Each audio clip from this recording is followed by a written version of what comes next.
Rudolf Steiner's early childhood is characterized on the one hand by a life in the forest, you could say, surrounded by the nature, by trees, and in a rural setting. And at the same time, he's in the midst of a high-tech environment. His father's a railway station master. And so on the one hand, nature, on the other hand, it's like growing up in Cape Canaveral, if you were in 1861, some kind of space launch place. And in the midst of that, those two cultures, you have the sense that he's gifted with a set of capacities that allow him a kind of natural, almost instinctive relationship to the world of nature, to the world of elemental beings, to the world of the fairy tales, but the fairy tales in some ways come alive. He describes later in life how it took him so long to really come down into his body, that he felt far more connected to his own inner world, to this world of not fantasy, but a kind of real inner fantasy of this clairvoyant consciousness. But this other pole, the pole of contemporary modernity, was also there. And so when he speaks about how in his early childhood he first discovered geometry, and geometry was a kind of proof to him that it was possible to have clear thoughts concerning immaterial realities. Now, for most of us, you'd say, why is that so important? We all study geometry. But if you think about it, here's this child who's got a private world which nobody else is really sharing. How is it that he feels sanity? How is it he proves to himself that this is a world not of his own projection, but something where there's surety, where there's certainty? And so he grows up wanting to convince himself, and I think to thereby become, I'd say, on a solid foundation for the rest of his life, by studying not only the sciences, mathematics and so forth, but also philosophy, in particular epistemology, which is to say, our understanding of how we know that we know. So when he's reading Kant at age, 12 or something like that, he's slipping it into his history book, which is boring, right? You think, is he just being a precocious kid? Is he just being kind of smart? But I think it was an existential longing and need, an existential need to say, how do I know that what I'm experiencing is real? We have the benefit of talking with other people who can tell us that, yes, the world that you're seeing is the same world I'm seeing. We all drive on the same side of the road. But for a person who's got a private world that's opening up, what is the basis on which you make careful discernments between reality and illusion? So geometry, Kant's epistemology were already in childhood for him essential foundations for certainty of his own privileged knowledge. So that ancient form of awareness and consciousness which is coming into modernity meets the challenges of, you could say, the sciences and modern philosophy in Steiner already in childhood.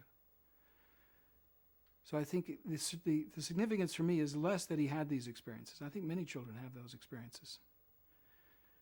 They forget them at a certain point. But what's important is what he did with them. He didn't just rest and say, amazing childhood experiences, and then leave them behind and go on to a normal life. But he carried them with him as a challenge to him personally. How is it I can adjudicate whether this is fantasy or reality? Can you at all say what's the nature of those experiences there? You say that children have them, but what was he experiencing? Yeah, here we come into a interesting terrain of what is spiritual experience. What is spiritual experience in particular as had by a child, a naive soul? I was growing up, I grew up with a Polish family.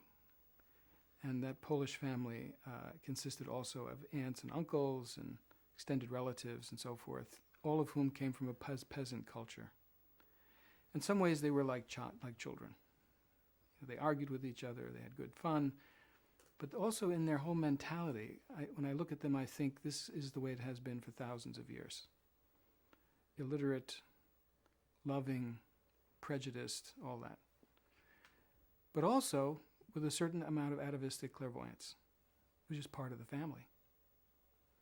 So when Uncle Val died, his body was down there in the living room, as any proper Polish funeral was held in your home. And you paid your respects. And then my aunt, Cioci Pinsky, would tell the story of how Uncle Val came to visit her in the night after his death. Steiner's very first experience that he records in his autobiography is also of a death, of a woman, aunt of his, as I remember, who dies by suicide and asks him to remember her, to care for her in some way. So this little child experiences coming kind of out from a wood stove, an apparition, basically. An apparition, I think, not unlike the kind of apparition which appeared to my aunt. Now, what does it mean to have that kind of experience? You know, it's almost a kind of slightly disembodied but apparition which has many of the sense characteristics that are familiar to you from the sense world. Like our dreams, then, in a way? Yes, like our dreams, in as much as those dreams are filled with characters and animals and settings that are drawn from life. And so the apparition that arises is drawn from the sense world. But it's really speaking of something that is beyond the sense world. There is no physical manifestation. You're not seeing anything physically. You're seeing with the soul, purely with the soul. And yet you're clothing that experience which is purely inner with sense experiences that come from the outside world. You see what I'm speaking about? How there's a kind of marriage between inner and outer. Right now, we're speaking into a space, or I'm looking at a space which is filled with colors, forms, books, and such like. The outer world is prompting an inner experience which arises in consciousness. In the case of this kind of naive clairvoyance, if you will, that Rudolf Steiner had as a child, or that my aunt had as an adult, the promptings are not from the outside, but from the inside. Uncle Val shows up, but you could say he shows up in the inner life of my aunt. And then she projects him into the space around her, dressed and in the figure and form that she's accustomed to. She fills in everything, you could say, that has the outer character. And then you point to it as if it were a physical aberration. It's not. And one of the things that Steiner learns to do later in life is to gradually let go of those, as it were, apparitions. That becomes insignificant. He says again and again in his writings that one must learn to distinguish between those more imaginative sensory characteristics and what is essential in spiritual experience, which has nothing to do with those. Do you want to say anything more about this technology? I mean, you mentioned, about the railways. I mean, he was pretty interested in that too, wasn't he? Yes. Rudolf Steiner grows up between the two worlds of nature and technology, but his studies are at the Technical University in Vienna as a college student, we would call it. So he doesn't go off to the humanities, but he goes into the equivalent of MIT in the United States, the premier European technical university, where he studies chemistry, mathematics, physics, geology, all of the standard subjects, and excels in those. So his interest from childhood on continues all the way through into the time of his university life, and it is heavily oriented towards the sciences and technology. That shows up throughout his life. He's aware and sophisticated in the modern culture of science and technology. And at the same time, opens himself out to, through friendships in particular, into the world of the humanities. So he has a core strand, which is the strand of science and technology, but then begins to blossom and become connected through friendships into studies of Goethe's writings, for example, which become a prominent part of his life. What about Felix in this journey? I mean, that's important. Would you like to say something about that? Steiner goes back and forth to Vienna on a train from his hometown. His father has moved closer to Vienna in order that his child can get a proper education. But he makes a regular trip into the city. And during one of those trips, he meets up with Felix, the herb gatherer. Felix, the herb gatherer, is really the first person that he meets who has a similar relationship to the natural world, who was a devout, religious man, but at the same time a deep student of the natural world. Steiner really found the first conversation partner, you could say, for his inner life, his inner experiences of the natural world. While Steiner's at the university, at the Technical University in Vienna, one of the friendships which he establishes is with one of Europe's foremost scholars of Goethe, Schröer. This professor recognizes in Steiner someone of great capacity and invites him to his home and lends him, which in those days was a bigger deal than it is now, lends him some of the books of Goethe's own writings and encourages him to study Goethe, and particularly to study Goethe's scientific writings.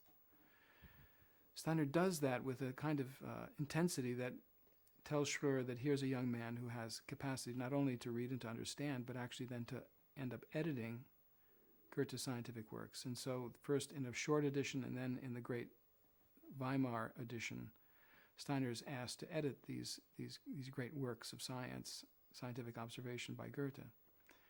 Now, but Goethe wasn't thought of as a scientist particularly, was he? No, that's true. Goethe was not thought of as a scientist, but Goethe thought of himself very much as a scientist. And being a person of his stature and his own, you could say even ego, he felt that his scientific work would outlast and outshine his poetic work by far. So Steiner took that seriously and studied this work of Goethe's, which Goethe himself held to be of such high esteem, held in such high esteem, and edited and commented on these works. Now,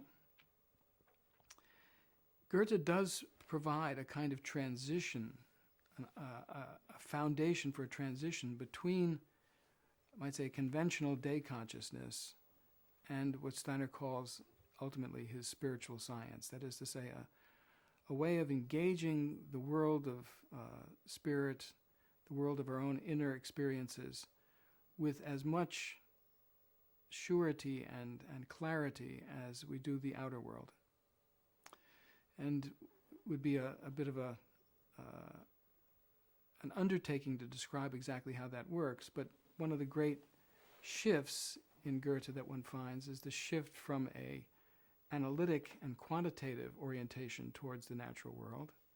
One, for example, which replaces color by wavelength and then takes wavelengths of electromagnetic fields to be the primary reality, and that everything of our own experience, the experience of red, the actual intonation that you're experiencing in my voice, all of those are secondary qualities or illusory. So one has an illusory world which we inhabit, and one has a real world behind that illusory world. That was the paradigm of the, let's call it the 19th century. So Steiner grew up, he studied that paradigm, and he was dissatisfied with it. He was looking for some more fundamental foundation for his own understandings, in particular his own understandings of spiritual realities. As a consequence, what he did is he found in Goethe a shift away from that, you might say, transcendent realism, as Steiner calls it later, that is to say the wavelengths and such like, to a world filled with qualities, a world where feelings have a place, a world where the ethical and the moral have standing. They're not derived from some genetic model, for example, but they actually have their own standing as spiritual realities. Now, this is all essential for what will come later as his anthroposophy. So he starts with a conventional science. He's dissatisfied with that conventional science. Goethe provides a bridge for a new epistemology, a new way of knowing, a new foundation for his own knowing, for Steiner's own knowing, which is a supersensible knowing. So he goes further than Goethe goes. Goethe takes one big step, and Steiner builds on Goethe's own work and takes a few more steps. It's essential then to his own philosophical writings, right? In his philosophy of freedom. First, is it possible to have knowledge?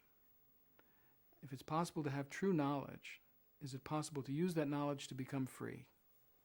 So the truth shall make you free. Is there some way that truth really will make you free? even if it's only in your thoughts, not necessarily even in your active life, just in your thinking. Can your thinking, first of all, become free? And then if you're truly free from all the constraints and forces of life, on what basis do you act? So you need a moral foundation for action through what Steiner calls moral intuition. Now all of this requires, as we said, a kind of philosophical framework, and that was what he found implicit, not explicit, but implicit in Goethe's writings. So Steiner is not accepting the idea, for example, that there are limits to knowledge then? Yeah. The limits, the so-called limits to knowledge, are really the limits of a horizon. You know, if you stand on a mountaintop, you see further than if you're down in the valley. Well, but you got to get to the mountaintop, right? So yes, you could say there are limits to knowledge if you're in a particular location, but there's nothing to keep you from developing yourself to a higher extent. It's like climbing the mountain and seeing further. There'll still be a horizon, so you'll still experience a limit, but the limit is a subjective limit, not an objective statement about the way the world is organized. So yes, you could say Steiner recognized that there are, in the moment, certain limits to knowledge, but that these are not part of our human nature. Human nature is, in some ways, inexhaustible. Everything that can be known by the human being. We are, in that sense, in the image of God. We are filled with the potential for the most profound and extraordinary way of knowing. And as we charge up, we get some decent sparks. This is a old-fashioned version of, let's call it the Wimshurst. Steiner wasn't rejecting, was he, the validity of a science that weighs and measures? You know, a science that weighs and measures was certainly part of Steiner's worldview. But strangely, the science that we have, all the way to the science of today, including relativity and quantum mechanics and so forth, is consistent with Goethe's understanding of knowledge, and actually, in my view, inconsistent with the kind of conventional paradigm, the ordinary paradigm of knowledge. And Steiner wanted a system of understanding, a way of doing both science, both as a conventional science, that is to say, material science of the physical world, and at the same time wanted also a foundation for a spiritual science. So is there a way of knowing, or an epistemology, which is broad enough that it can take both of these into account? And that's what he was looking for. So nothing of what he presents in his many writings and speeches, his lectures, contradicts conventional science. That's his maxim. That doesn't mean that there aren't superficial disagreements, but those superficial disagreements should be able to be resolved. Yeah. So I think when Steiner's going to Vienna to study the sciences, he's not doing it in some kind of duplicitous manner. He really feels that this is an important avenue of investigation, and one he commits himself to and does well in. But then he wants to go further, and so he gets his PhD in philosophy, and that furtherness is, how do I situate this conventional way of understanding next to my spiritual understanding, and can we wrap them up, you could say, in a single understanding of how we know what we know, epistemology. And he, I think, felt he had succeeded through his PhD thesis, Truth and Knowledge, and then going on from there to his philosophy of freedom. So his whole early part of his career, you could say, as a young adult, was really based in the study of philosophy. Nothing was spoken during those years concerning his own inner experiences, his childhood experiences. All of those were being developed in private, speaking only with Felix, the herb gatherer, and an enigmatic figure we only know by the letter M, that there was a figure who met him and was clearly a person of extraordinary gifts spiritually, and in a certain way confirmed and oriented Steiner towards his future. Otherwise, as far as we know, he spoke with no one concerning his inner life. You said that Steiner felt he succeeded, But am I not right in saying that also he actually in Vienna and certainly in Weimar felt quite lonely and misunderstood, even rejected by his contemporaries? Yes, Rudolf Steiner's success, let's call it, with epistemology, with laying the foundations for what would become his future spiritual science, was a personal success, but it wasn't recognized by the philosophers of the period, in particular Edward von Hartmann, who was someone he admired, even though he disagreed with. Nonetheless admired, and he sent a copy to him, and it was read and sent back to him, but it was clear that Hartmann had not appreciated his main points and had really missed what Steiner hoped he, above all, would have recognized. So I think Steiner was, in that sense, disappointed. He had done the best he could. He felt he had now a foundation for his future work that would give certainty, the kind of certainty he sought as a child. He had that now. He'd read Kant, he had done the math, he'd brought all that together, created a philosophy that was the substructure for the superstructure of what would become anthroposophy. But the philosophical community did not recognize it. I mean, he was published, so in that sense, he was moving in what would normally have ended up with a professorship somewhere, right? So he could have continued his scholarly work. He had Goethe's scientific volumes under his belt. He had published those. He had published commentaries, published The Theory of Knowledge, Implicit and Goethe's World Conception, another book on Goethe's worldview, his own PhD thesis, another book on philosophy. I mean, he had many writings. So he was heading towards a kind of academic career. It never really took off, and I think in part because he was eccentric to the then thought of the day, the rising materialism of the day, which was the dominant scientific viewpoint and philosophical viewpoint. But he kept resisting, kept going back to Goethe, developing a different and alternate foundation, which I think is showing itself to be even more prescient, even more important today than it was then. Now we have a new kind of science. The materialism is shown to be impossible, right? Steiner, his dates are prior to relativity, prior to quantum mechanics, all that philosophical writing. By the time of the end of his life in 1925, the quantum theory has been established, relativity theory, including the general theory of relativity, and all of that really works, I think, in Steiner's favor, right? Steiner, however, has been forgotten largely in the philosophical community. But why isn't he better known nowadays then? Well, the reason Steiner, I think, is not as well known now as he really rightfully should be, as a philosopher, let's say, right, as a philosopher, is in part because of the turn he took in 1900, I remember reading once where Steiner described how he had a book at the printers. It was already typeset. It had been accepted for publication. There was an honorarium to be given, an advance on royalties, let's call it. He then began to speak concerning his own inner world.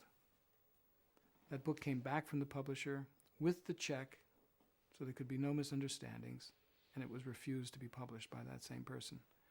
People just didn't want to be associated with him after 1900 in the academic community. I read scientists, prominent Nobel Prize-winning scientists who knew about Steiner. They also wrote critiques of his. They took his book seriously. They read his books. By that I mean even his esoteric book, Esoteric Science, an outline, and then pointed out from their standpoint impossibilities and pitfalls, right? So there was a consideration of Steiner's ideas and a rejection of them pretty systematically from the time of his philosophical writings all the way through to the end of his life in 1925. He was, from that standpoint, then academically forgotten, rejected and forgotten. His work continued to flourish, as we know, in the Waldorf school movements, medicine, agriculture, and the like. So it took a different path.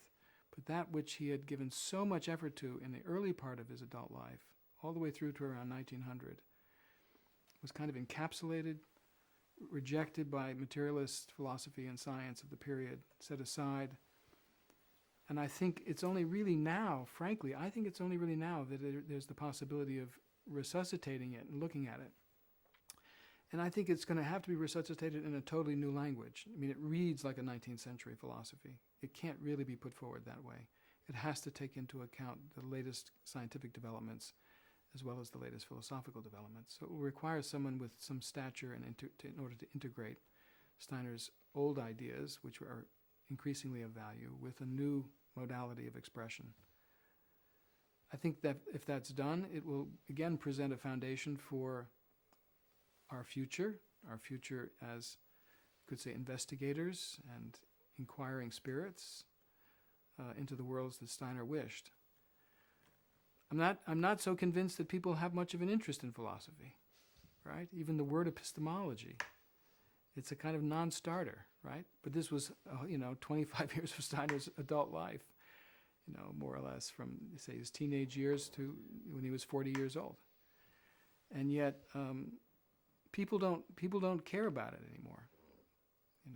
Steiner did care about it, interestingly. He didn't just develop his capacities. He wanted a foundation, all that time and energy, to convince himself and the world that this was not nonsense. This was rigorous. This was careful. This was thorough. Do you think he was a disappointed man? I do think, if you read some of his comments concerning von Hartmann, for example, you feel like here he hoped to find maybe not a mentor, but a bit of a companion, even a sparring partner, someone who would take him so seriously that they could continue to dialogue. And so you find him moving away from the mainstream philosophical circles and more into the avant-garde circles. He's part of, you could say, some of the early feminists of the period. He has long conversations with them. He becomes a kind of guru, doesn't he, too? Later on, he becomes a guru figure, much against his wishes. But in the beginning, he moves into a circle of avant-garde thinkers who find him both congenial in the most pleasant ways. I mean, if you read his autobiography, you really are reading the story of friendships. It's actually quite striking. One friendship after the next, with great love and affection passing between these men and women. And many of them are path breakers, They're some of the early feminist thinkers, for example, in Europe at the time, are writing impassioned documents for the rights of women. Steiner's fully behind them. These are social issues which he cares about, political issues which he's sensitive to, as well as the philosophical and scientific kinds of things. So he takes up and writes a magazine for literature, as it's called, where he's reviewing theater pieces. He's got a wide range that he's involved in. He's educating workers after hours. It's night school. This is a social task. He sees that everyone should be able to have an education, a higher education. He's much loved in that capacity. But there's this phrase that he uses in his autobiography, "How long must I stay silent?" I mean, there's a place where Rudolf Steiner speaks about it was unclear to him whether he should reveal his spiritual capacities at all, whether he should simply allow them to unfold privately in his own inner life and stay free of, disconnected from any of the traditions, spiritual traditions, religious traditions that were surrounding him at the time. He wondered how long he should remain silent. Should he stay silent and continue to write philosophy? And at a certain point, at roughly his 40th year, which is a significant year in a person's biography, he decides, no, now it is time for me to begin, and he does so rather tentatively, begin to speak about these important, if controversial, experiences of my inner life. He had convinced himself he had a foundation for doing so. I don't think he was naive. I think he knew what he was getting himself in for, that this was going to cause him trouble. But he decided, all right, I'm going to take this step, and I'm going to follow through on it. And so he does for the next 25 years, follow through on that commitment. he never, leaves that thread behind. He never leaves the philosophical thread behind. It's not that he cuts it and says, enough, I'm done with that. He comes back to it again and again, speaks again and again about his philosophical period and what it is he felt he had accomplished there. And when he's working with even large audiences, there's a period in 1922 or so where he's speaking to 2,000, 3,000, 4,000 people at a time in the largest lecture halls and concert halls of Europe. That's when people really had to take him seriously in the mainstream culture. And he could sensationalize that experience, and he could have been a kind of, major sensational figure in the spiritual movement. He tends not to. He tends to speak more philosophically, intellectually, carefully. One person said it was as if he was looking around the auditorium to find the 5 or 6 people out of the 3,000 that could hear him. He didn't care of whether the talk was going to be a flop, popular from a popular standpoint. What he wanted was the clarity, the certainty, if you will, that can only come with an intellectual life and a philosophical orientation. So he never left it behind. In more intimate circles, he could dazzle you with his spiritual understanding. But he kept that, as it were, under a little bit of a veil in the public life. He spoke in ways that he felt were intellectually rigorous and careful to a larger audience. So why is that, He wasn't just looking for popularity or for numbers. He was looking for substance. So the seriousness with which this man practiced his philosophy, his spiritual inquiry, is one of the most exceptional figures. There have been teachers galore from Asia as well as the West who speak about sensational things out of the spiritual. I don't know of another figure who takes that domain of experience and seeks to create such clarity and such secure foundations that it can continue forward confidently, that it has all of the certainty, if you will, of a science. Arthur, how this is a huge question, but how has Steiner influenced not just you personally, but your work as a physicist, as a teacher? In a sentence or two. Right. The impact of Steiner on my life as a person, as a scientist, as a teacher, and so on, has been inestimable. At the very first, I was about to leave science entirely. When I was 20 years old, I had my own existential moment. And I'd been studying science since I could remember. I always wanted to be a scientist, Read the science fiction books, worked on my car, loved the machinery of life, the electronics, the chemistry, I was in love with all that world. But at a certain point in my studies of physics at the university, I began to realize, my God, this world that's being developed is increasingly abstract and formal. It's the world of quantity versus the world of quality. And it was so abstract, so distant from lived experience, that I was beginning to feel eroded kind of inside. I didn't have a way of continuing. And I actually decided to flunk out. I decided to leave.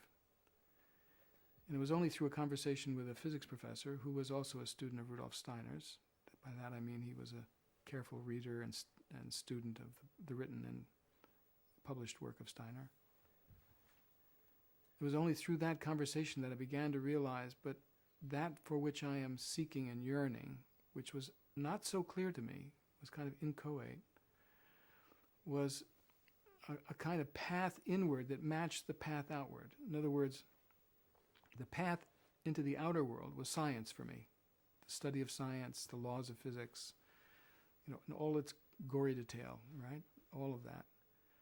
But there needed to be a comparable path inward. And that was put before me through Steiner's book, How to Know Higher Worlds, the very first book I read of Steiner's, How to Know Higher Worlds. In those days, knowledge of higher worlds and its attainment. And that became a kind of handbook for me, a meditation handbook, which already at 20 or 21 I began to practice, and I've been practicing over the 40 years ever since. It's become a parallel journey then for me, a journey into the outer world of science and technology, a journey into the inner world of inner experience at the hand of meditation. And as I've done those two together, parallel with one another, one begins to appreciate the kind of crossovers that happen. How it is that contemplative practice, meditation, can support the kinds of research and inquiry processes that I undertake in the outer world.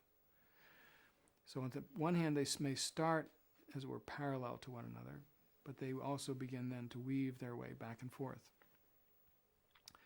Most significantly, I'd say in the last, 15 years, I've begun to become much more intentional about that weaving.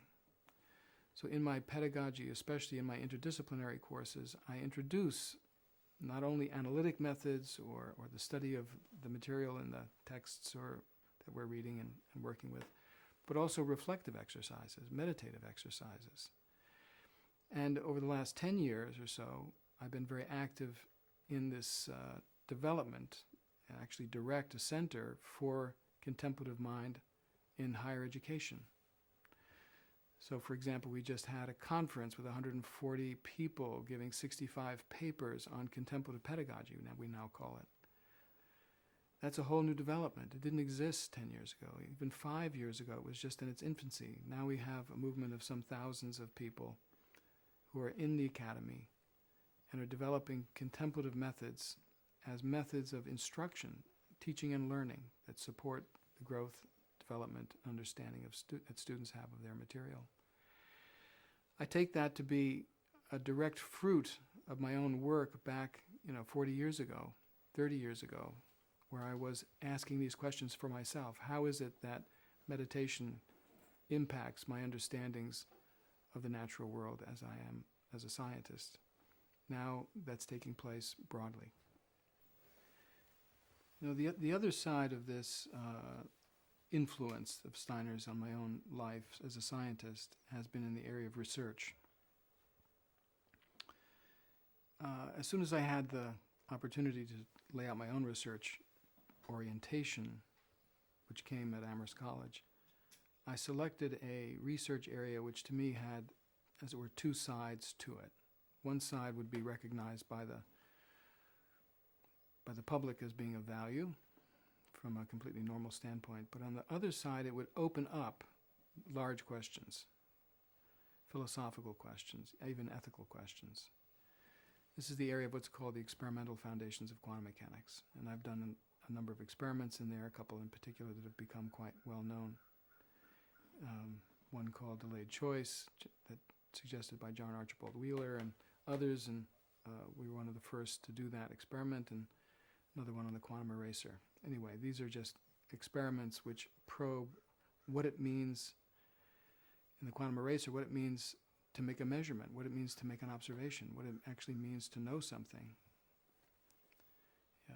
Same sort of thing with the delayed choice experiment. Now, that's one level. That is to say, a level where you take the most modern contemporary science and you mine it for its deepest implications, right? Rather than just treat it as a kind of algorithm or a pattern of knowledge which you don't really probe into, you actually look at the details that are pregnant with a kind of larger demand on us and how we think about the world. So quantum mechanics and relativity do that in beautiful ways, which would take a long time to talk about. I'd be loved to talk about, but it'd take a long time to talk about. So that's been a research area for me. I've written in that area, written a book in that area. I'm writing a new book in that area. Now, the other two, I feel, are on the first one being the experimental foundations of quantum mechanics as an example of a conventional area penetrated with a particular kind of consciousness, philosophical consciousness. But the second area is, you could say, the phenomenological area of Goethe. Goethe is not really concerned with the foundations of quantum mechanics, right? He's concerned with what it is you can understand through the senses directly.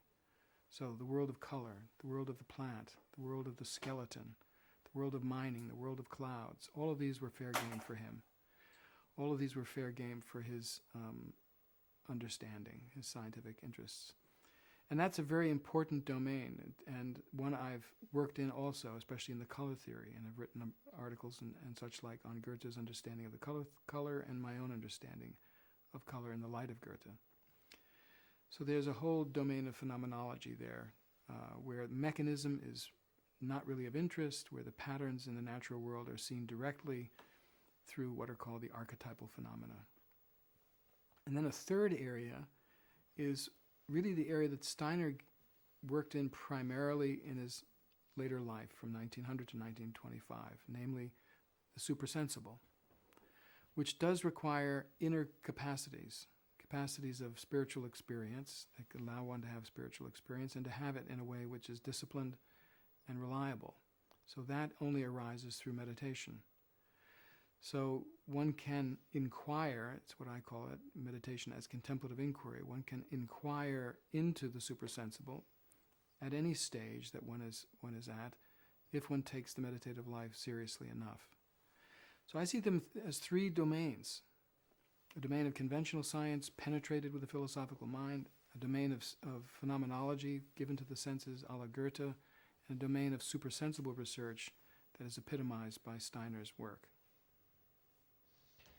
What about Steiner's emphasis on the importance of morality on this path and the danger of one's quest being a purely selfish pursuit? Yeah. The beginnings of spiritual development and meditative life in all traditions, in all real traditions, begin with the cultivation of ethics, a moral code of conduct, if you will, on which everything else will rest. We call it self-development. I always felt uncomfortable with that language. I think it's really a development of the self in order to be of greater service to others. So I'm not doing my meditation in order to become more important or somehow a bigger ego. Right? I'm doing it in a way which is grounded in love for my fellow human being. And so if I can be of more service to them by deepening my own inner life, that is all to the good. And I think in every tradition, Asian, Christian, East and West, you find the same foundation: humility, wonder at the marvelous, reverence, and the like. And the beginnings of the meditative life are actually those beginnings. In other words, the first exercises one does when one opens the meditation each morning and evening are exercises designed to cultivate and support the development of reverence, the development of humility. And then on the basis of that, one begins to move further to other exercises that are significant and important for the further development of our inner life. It's not unique to Steiner, but Steiner is, in some ways preeminent in the modern literature of developing those maxims and demands. In some ways, when you're reading that book, I remember reading it in the beginning, I thought, there's too much of this. It's everywhere. You can't get past it. There are always these conditions and so forth that he speaks about, and they are moral conditions.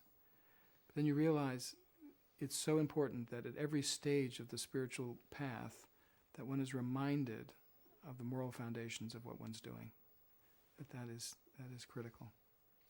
But the temptation to run before one can walk is very great, isn't it? Yes, I mean, most people are anxious to sort of get the spiritual experience, right? And maybe take certain draconian measures through substances or through extreme hunger and starvation, even, to promote a particular kind of experience. Steiner felt that our lives in the world should be invisibly affected, that we should not really be able to detect the effects in any outer way of spiritual practice. We still have a good job, we take care of our family, we do all of our duties in a way which is commendable. So he doesn't advocate for running off into the retreat mountain, for the last part of your life or something. He recommends applying yourself to your daily duties, but doing so in a way that allows for each morning and evening to have time to practice, that your life may be transformed from the inside out, not by an external action. So you seek to run instead of to walk, to me really means, to have the experiences before you've truly prepared for them. It's again a kind of fascination, question of fascination, with the sensational. And Steiner is constantly pushing the sensational aside, even though what he says is often highly sensational. But he says it in a sober way, and he means it to be taken in a clear and sober way. So one takes it up first in thought, and then gradually through meditation, one finds one's own way to similar experiences as a student and practitioner. Do you think that if he was alive now, he would have created a society in the form that he did and called it anthroposophy? Yeah, one often tries to imagine what would Steiner's life and hopes be like today or in the near future. Imagine him returning, reincarnating, if you will. Would he acknowledge the society he created, or would he have something very different in mind? I think there are a couple of ways of coming at the question. One is to say, to whom was Steiner directing his hopes, his aspirations, his efforts? And it was to humanity. It was not to a small community of anthroposophists. When he started the Waldorf schools, he did not start them for a few tenths of thousands of students, which is what we have now. He had an idea and a vision of the effects of his interventions in education as affecting every child. So there are 45 million school children in the United States. We've got 100 schools, Waldorf schools. Say each of them's got 300 students, so you've got 30,000 students. You have 45 million other students.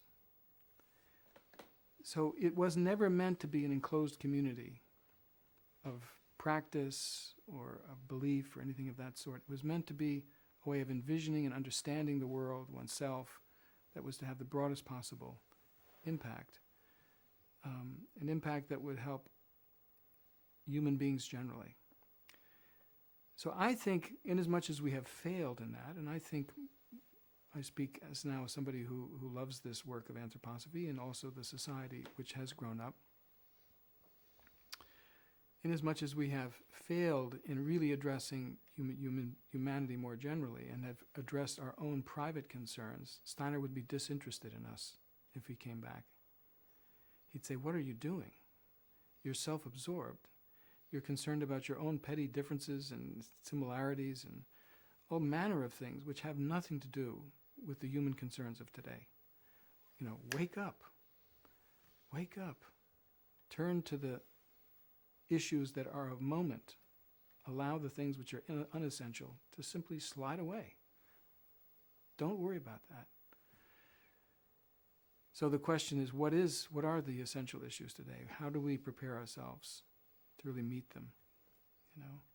And that each according to our own lights. That is to say, everyone will have their gifts, their particular destiny, so to speak, their connections in life, and they can make use of those with the added value added, you could say, of anthroposophy. What it is that anthroposophy brings by way of knowledge, by way of spiritual practice, that can allow them to step into, whether it's peace-building situations in the Middle East, whether it's the educational crisis we're in with regards to those 45 million children, no child left behind. Has that really made any big difference? Or how are we doing with that situation? Inner city situations that we have to deal with. Financial matters. How is it we bring sufficient capacity to the large issues of our time? And I think that was his hope and aspiration. And as much as we're consumed by our own petty interests, it's of no interest. I think one of the stumbling blocks for many people in relation to Steiner is that that nobody else seems to have or have had subsequently these abilities. So,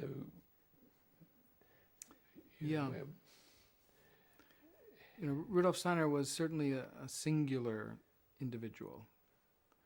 By that I mean the range of his own spiritual gifts and the way in which he developed them, the way he wrote about them and spoke about them, the extent of that, the way he applied them into daily life through the Waldorf School movement, biodynamic movement, medical movement, the arts.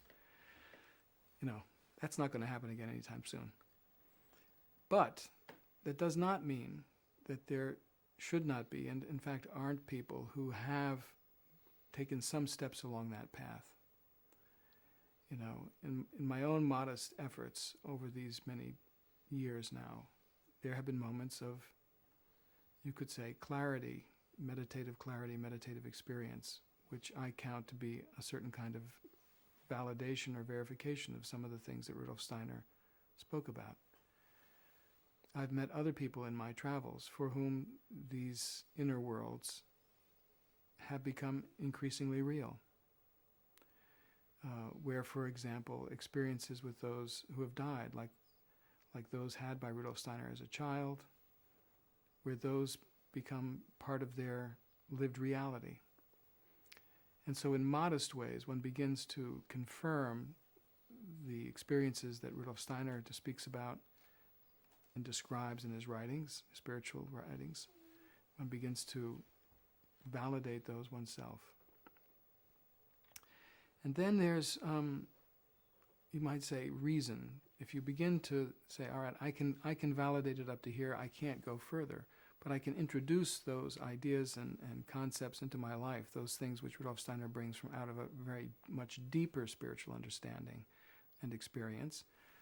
I incorporate them into my life, and I see if they help to elucidate, if they are, in some sense, hypotheses or understandings which elucidate and make sense and meaning of a world which would otherwise be without meaning.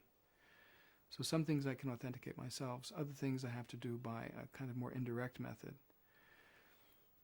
And then you asked about application, one can ask about application. How is it that these ideas make their way then into the world as Waldorf schools and such like? But there are many other situations which Steiner didn't give indications to. Take, for example, the banking situation. There are now the two largest green banks in Europe, one in Holland, one in Germany, Triodos Bank and GLS Bank. These were founded out of an explicit study and meditation on the spiritual understanding of money, as Steiner articulated it and as people discovered it themselves. In many ways, they are leaders, world leaders in the social banking movement. They were not affected by the collapse of the financial markets. Money ran into those two banks. Their assets grew remarkably because people realized they were not leveraging, they were not playing the game of derivatives. They invented that out of whole cloth. That was something new. It wasn't Steiner had written down and said, you should do the following. They lived the principles, they meditated the realities of money and finance, came up with a design, a way of owning these companies, which is completely unique. And as a consequence, we have an alternative to the conventional banking system. So I think there are modest, though they may be in some respect, spiritual experiences, understandings which reach beyond even our own spiritual experiences, where we can say yes on the basis of my deep consideration. I take this to be true. And then insights which can be applied into the world and lead to real ventures, real institutions that have billions of dollars in assets. I take that to be a kind of compelling validation of this methodology, the power of these insights to really benefit humanity. Arthur, I wanted to ask you something a little bit different, but whether you could, be comfortable talking about it. But I know myself, I've always found this polarity that Steiner speaks about, what he calls Lus von Ahriman, is very helpful as understanding the nature of evil if something becomes into its one-sided. I mean, would you like to say something about that, or is it not? I mean, well, I can say some things about it. I mean, it doesn't have to. I think his terminology is not necessarily helpful when you can refer to it, but when one. I mean, it could. Sorry, if I can just write. It could. Maybe you could speak about it in connection with his whole picture of evolving humanity. I mean, people talk about evolution, but they tend to think of it in Darwinian terms, and right. It's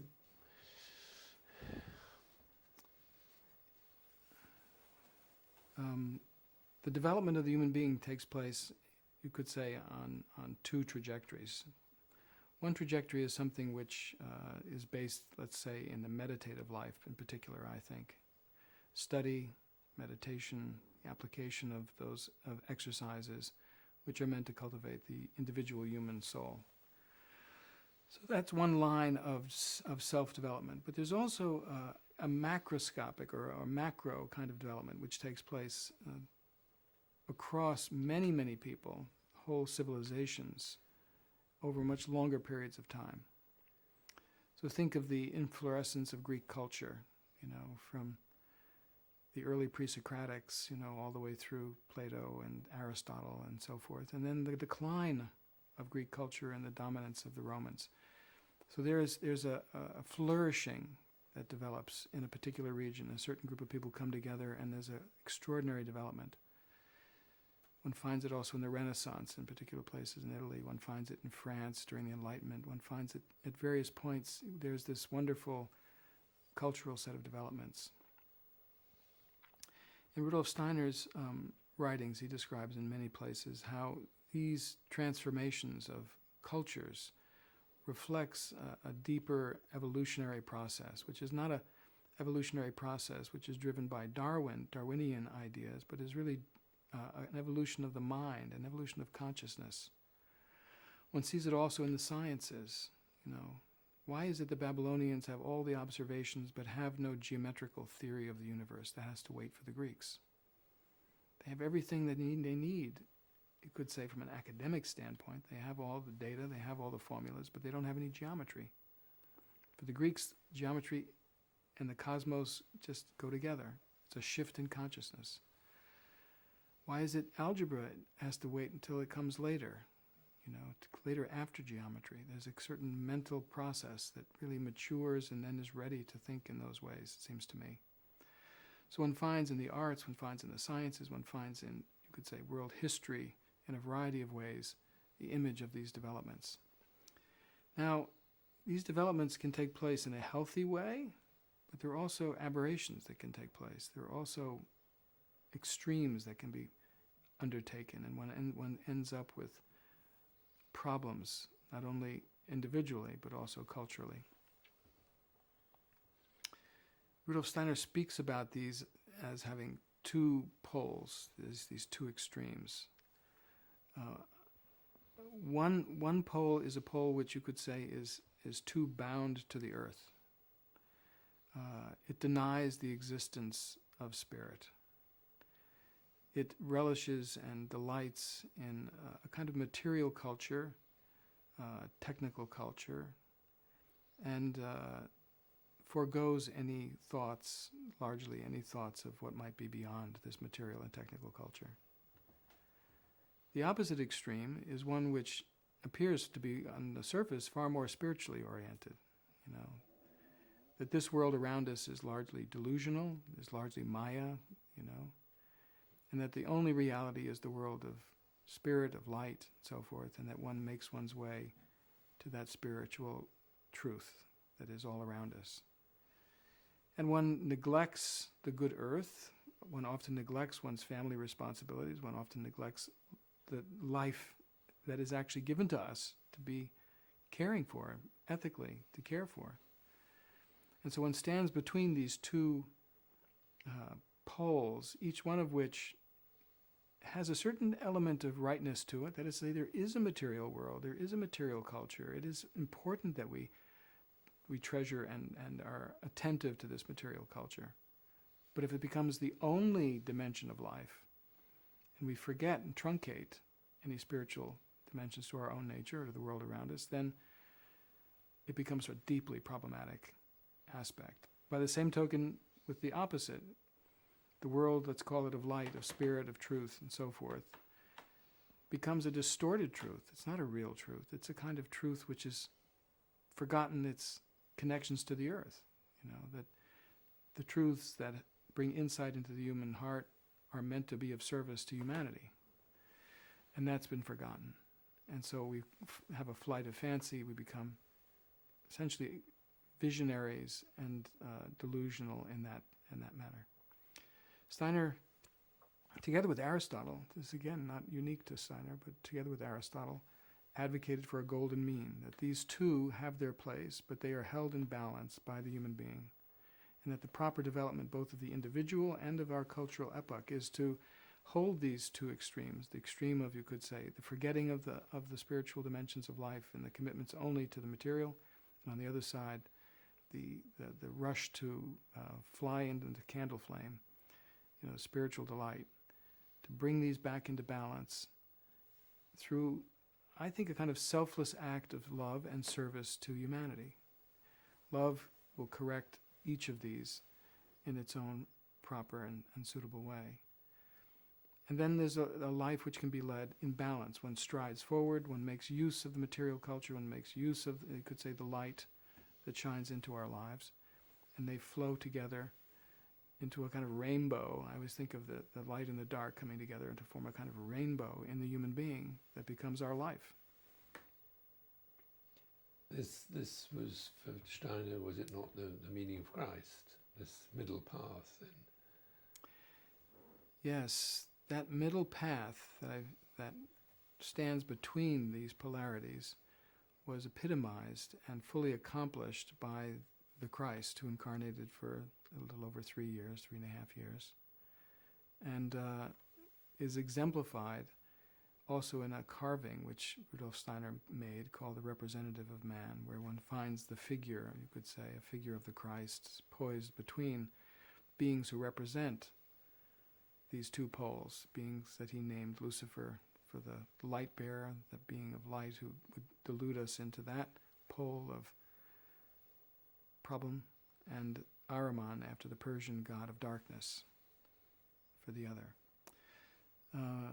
And it's interesting that being that Steiner carved, that statue represents the full possibility of the human being, is not one of battling, slaying the dragon beneath or something of that sort. There's a kind of clear gaze ahead, where one feels that with the outstretched arms, these two are not only kept at bay, but they're in some ways brought into life. I think it's a mistake to think of these two so-called adversaries as beings who are to be somehow obliterated or think they're not present in life. They are present in life. Steiner says in one place, I think, something quite interesting. He says, everything of beauty we have as a gift from Lucifer, from this being of light. That if we flew with Lucifer into the heights would become reckless. But we have beauty, And everything that we have by way of our gifts of technology, by the supports to our daily life, we have as the gifts, you could say, of this other being of Ahriman. How is it we make use of these gifts? How is it we bring them into a balance? How is it we allow them to serve humanity and not to dominate, right? So it's also a question of our own self-education and the education of our children. How is it we develop a culture of education for our children and a culture of education for ourselves that allows that good judgment to take place, where the light of beauty can join with the material culture that supports us and the other 8 billion people or whatever we have on the planet. Arthur, can you elucidate a little bit what Steiner meant by the Akasha? Because that really is, in a sense, you've spoken about this clairvoyance, this clarity, but that's, what he's, as it were, tapping into. So can you put it in language that is helpful for people, just as a bridge to that idea? Nothing is lost. Yeah.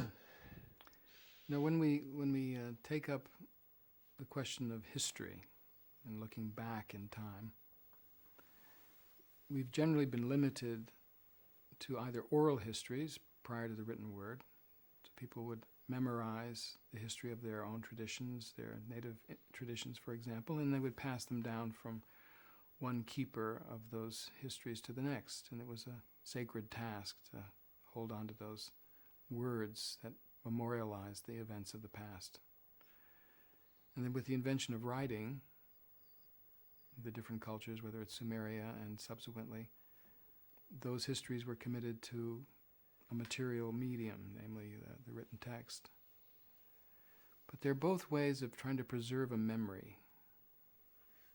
So our own memory goes back to, say, 2 or 3 years old, which is a kind of extraordinary miracle in itself, that we have the continuity of identity, of being able to look back over our whole life to that point. So there are written records, there are oral records, and there is our own act individually of memory.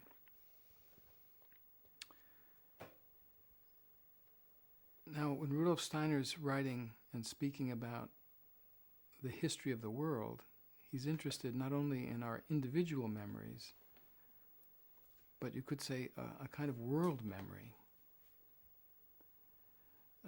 A memory where, just as we, in enacting a thought or an action in life, we impress upon some aspect of our nature.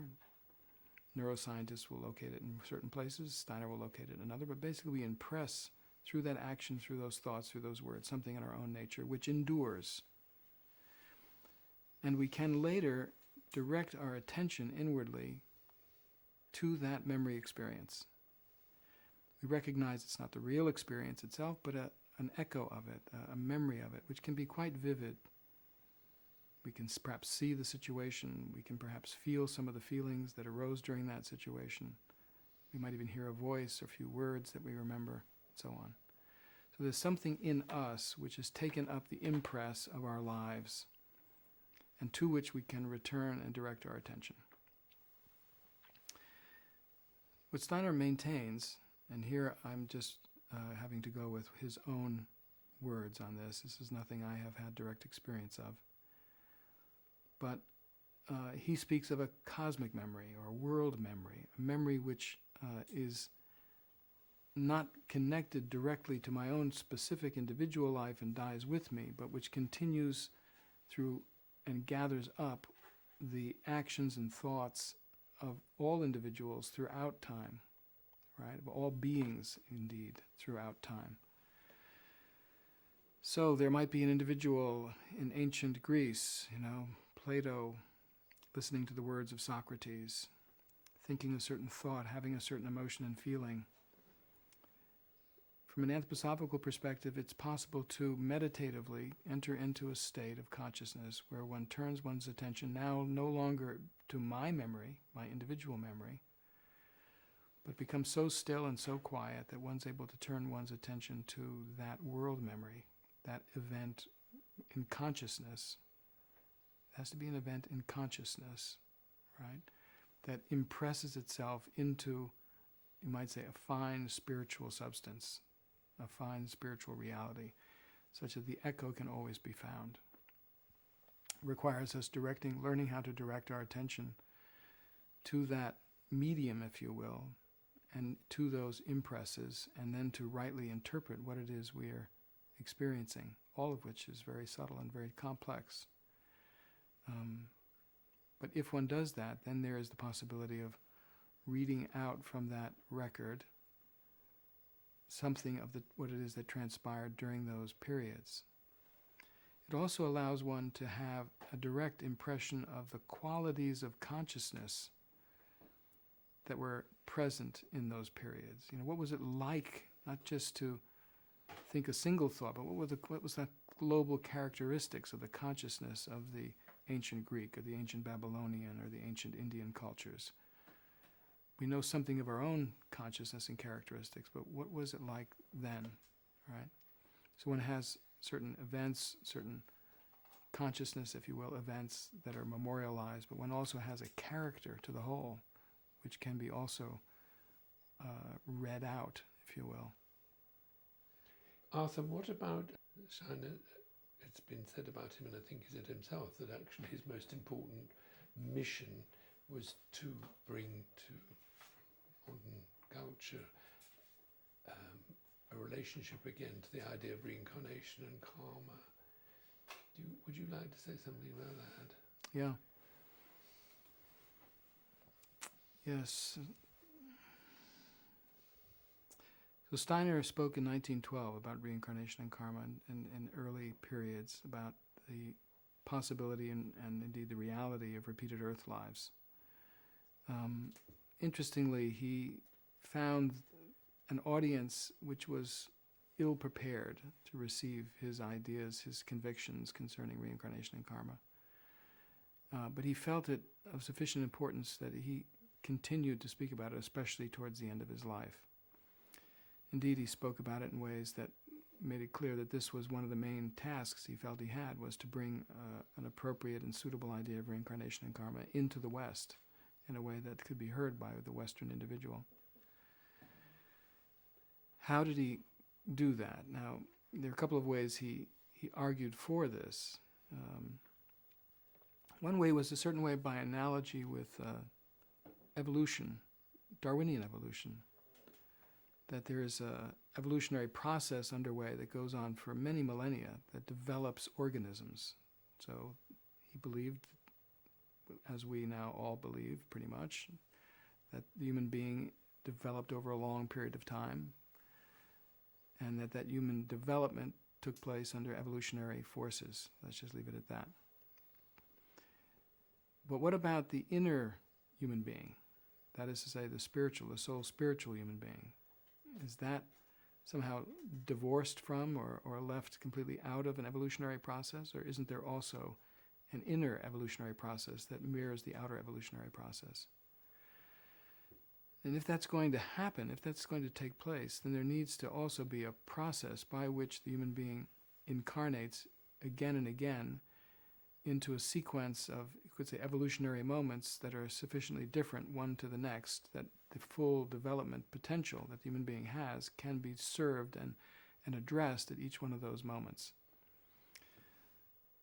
And so there's a certain rhythm of incarnation every few hundred years, in general, always exceptions, that allows one to pick up what it is that has developed over the course of those few hundred years.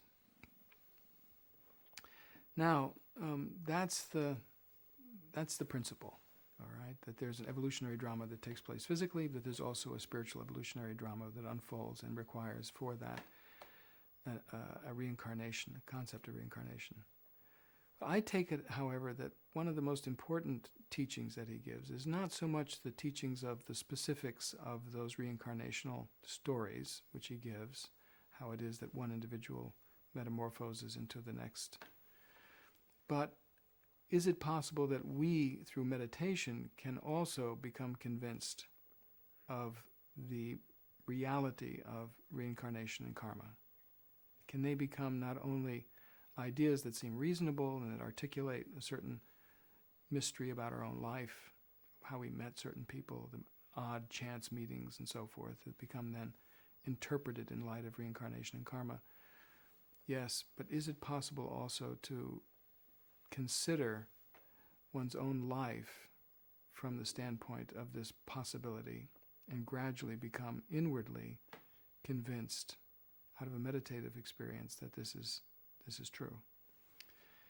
And there he gives a set of exercises, so-called karma exercises, that are specifically designed to support the development of an awareness that leads to that insight. And in brief, the exercises concern particular events, you might say significant events that may have happened in your life, that you then begin to consider from a meditative standpoint. You know, that there might be an accident or an injury or an illness or something of that sort which besets one. And then you begin to consider the forces, the various streams that made that illness, that accident, that situation possible in your life, that brought that about. And you begin to experience the intelligence, if you will, that's inside of those forces and actions and people that have shaped the event that led to your accident, illness, what have you. And then that intelligence, meditation leads you to the point where you feel what appeared to be so chaotic and accidental actually was not so chaotic and accidental.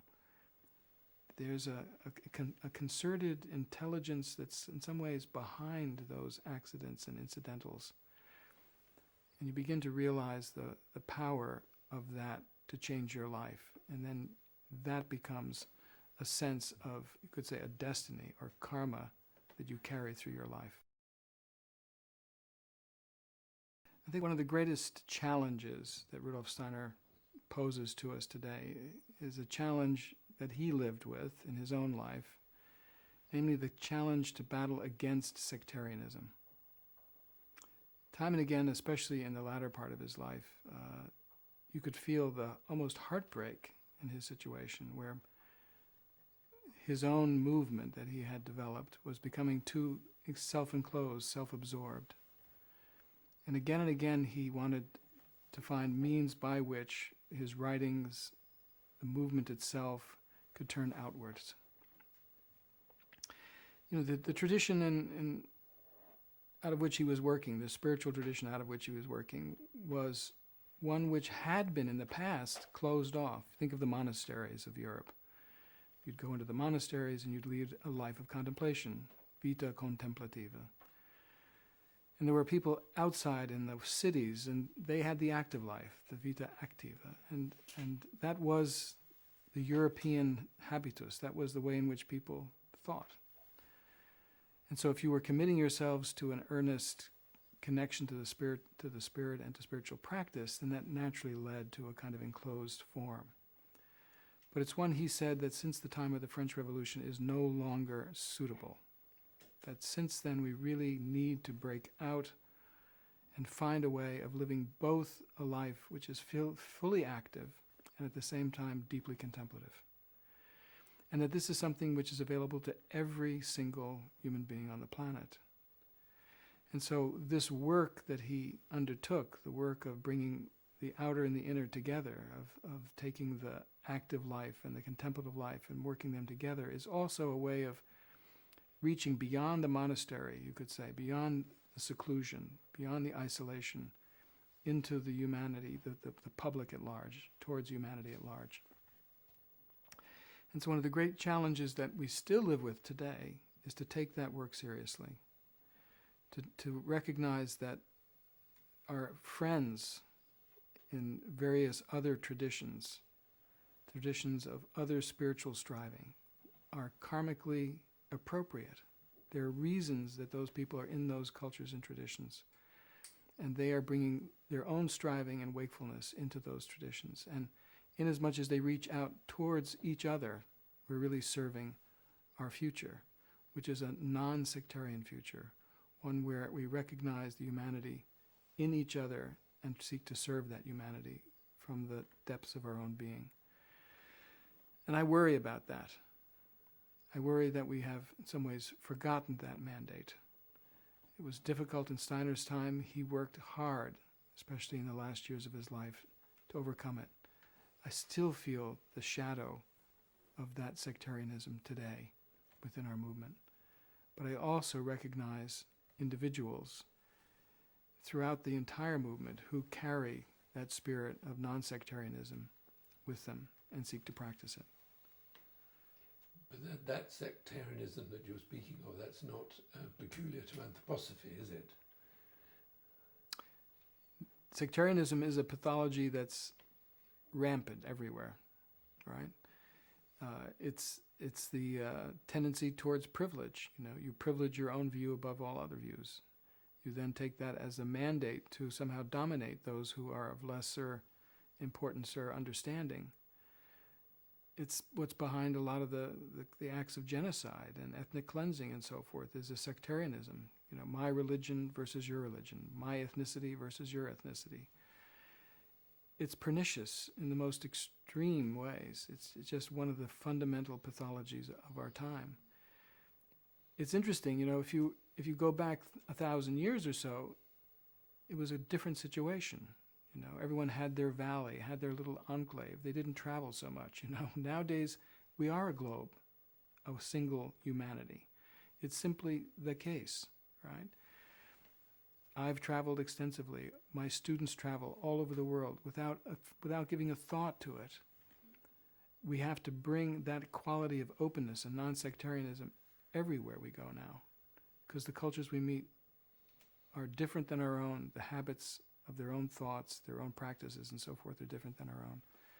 That doesn't mean we don't use judgment in choosing what we feel are appropriate paths of development for ourselves and the like. But we need to be radically open and generous towards those that are different than ourselves. Because many people feel that this sort of fundamentalist tendency is as much in science as it is in religion. Yes, one can privilege not only certain ethnicities or certain religions, but one can also privilege certain worldviews, like a scientific worldview. And then it becomes its own intolerant form, right? I think, you know, when the sciences are at their best, when the sciences are, and the scientists are at their best, then there is a great interest and openness to being corrected, to finding the flaw in what it is you're thinking. Where it becomes not so much science, but scientism, it becomes a doctrine, it becomes a fundamentalism. Yes, then it becomes its opposite. Then it becomes pernicious in the same way that everything else that is a fundamentalism becomes a pernicious blight on humanity and needs to be opposed.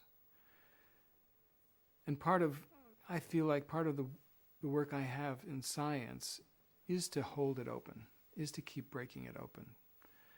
But I want to do that from the inside, not by critiquing, as it were, from the outside, but as a scientist to say, doing good science, just doing it right, opens it up. But it means you have to penetrate the puzzles, the paradoxes, and so forth of the new physics. Relativity has to be opened up for what it actually tells us about ourselves in relationship to the world. It gives a great teaching. It says everything happens in relationship. Everything happens in relationship. You know, you don't have isolated objects out there in the world. It all connects to relationships and all refers back to the human being and our experience. So the two things that I've taken home from the new physics is relationship and experience. And the two things that tend to get lost in the scientism is experience, that doesn't count, it's illusion. And relationship is only secondary to the objectification of the world. There are just things out there in the world, and they have secondary relationships. But relationship itself is actually constitutive. It actually makes up our world. And experience is foundational. Right? Without it, there's nothing. So from the inside, there's the possibility of taking scientism and bringing it back to an open science, which is then non-dogmatic, which is not a fundamentalism. And I think then it's also open to the evolution of science to become spiritual science. When it becomes scientism, it's closed off. It's got a pre-commitment to a metaphysics of materialism. And when it's got that commitment to the metaphysics of materialism, there's no possibility of moving it towards a spiritual understanding of ourselves and the world. So it has to be broken back towards experience, towards relationship. And then you have the foundations for our science which can move towards experiences of the mind, inner experiences, experiences of dreams. They all become then legitimate domains of new exploration, and in particular, the meditative experience. It becomes now a domain which can also be inquired, can also be studied, researched. And then you have the beginnings of Rudolf Steiner's spiritual science. But inasmuch as we're captured by that materialist metaphysics in scientism, and inasmuch as then we promulgate it as a dogma, we've closed down science from itself. And we need to open it up from within, rehabilitate it, so to speak, and then I think legitimately science can be developed and expanded into Goethe's phenomenology, and then beyond that into the science of the spirit that Steiner practiced and advocated for us to practice. Well done.